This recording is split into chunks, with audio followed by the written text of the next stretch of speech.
Assalamualaikum, halo teman-teman semua. Kenalin, aku Cindy Hasana Syanturi, NIM 2009-02041. Nah, di sini aku akan membahas isu global ancaman kelaparan di dunia guna memenuhi tugas mata kuliah Pekerjaan Sosial Internasional dengan dosen pengampu Ibu Mia Aulina Lubis, Esos MKesos. Apa sih yang dimaksud dengan kelaparan? Nah, menurut Organisasi Pangan Dunia, kelaparan adalah kebiasaan mengonsumsi terlalu sedikit kalori dalam memenuhi kebutuhan energi makanan yang dibutuhkan seseorang. Adapun indikator kelaparan menurut Indeks Kelaparan Dunia, ada 4. Yang pertama ada kurang gizi, yang kedua ada stunting anak, yang ketiga ada wasting anak, dan yang keempat ada kematian anak. Indeks Kelaparan Dunia membagi kelaparan menjadi 5 tingkat. Yang pertama ada kelaparan rendah, yang kedua ada kelaparan sedang, yang ketiga ada kelaparan serius, yang keempat ada kelaparan mengkhawatirkan, yang kelima kelaparan sangat mengkhawatirkan.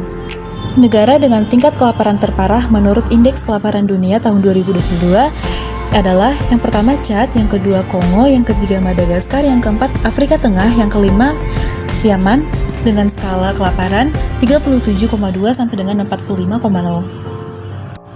Dilanjut dengan negara ke-6 ada Burundi, ke-7 Somalia, ke-8 Sudan Selatan, yang ke-9 ada Suriah dengan skala 49,9.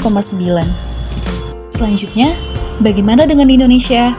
Nah, ternyata Indonesia menempati urutan ke-77 dari 121 negara. Dan Indonesia memiliki skor 17,9 dan memiliki tingkat kelaparan yang sedang. Sedangkan di Asia Tenggara sendiri, Indonesia menempati posisi ketiga sebagai negara dengan tingkat kelaparan tertinggi setelah negara Timor Leste dan juga Laos. Dan Indonesia disusul oleh Myanmar, Kamboja, Filipina, Vietnam, Malaysia, dan juga Thailand. Apa sih yang menjadi penyebab kelaparan di dunia ini semakin buruk?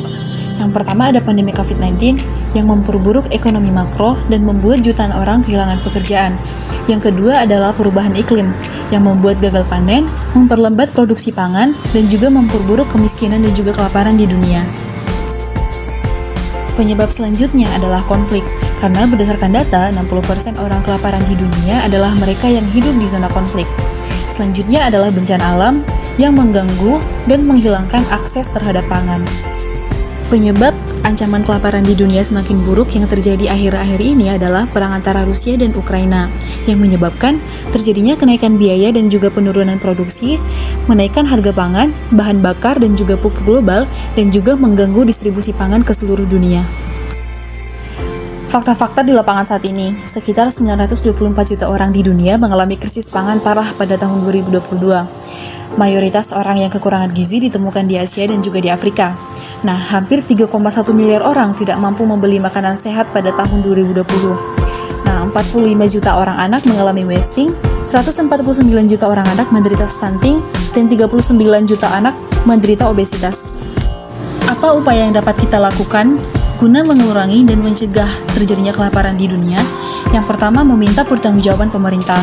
Semua aktor dari mulai masyarakat, organisasi regional, dan internasional harus berkontribusi dalam meminta pertanggungjawaban pemerintah karena pemerintah harus menghormati, melindungi, dan memenuhi hak atas pangan warga negaranya. Selanjutnya, pemerintah juga harus lebih memperhatikan kelompok yang rentan dan terkena dampak krisis dalam membuat kebijakan pangan dan gizi.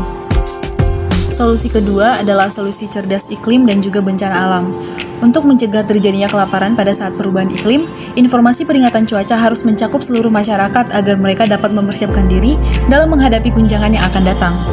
Selanjutnya, sistem peringatan dini dan juga dana darurat harus dilakukan oleh pemerintah yang bertujuan untuk mengantisipasi guncangan dengan cepat.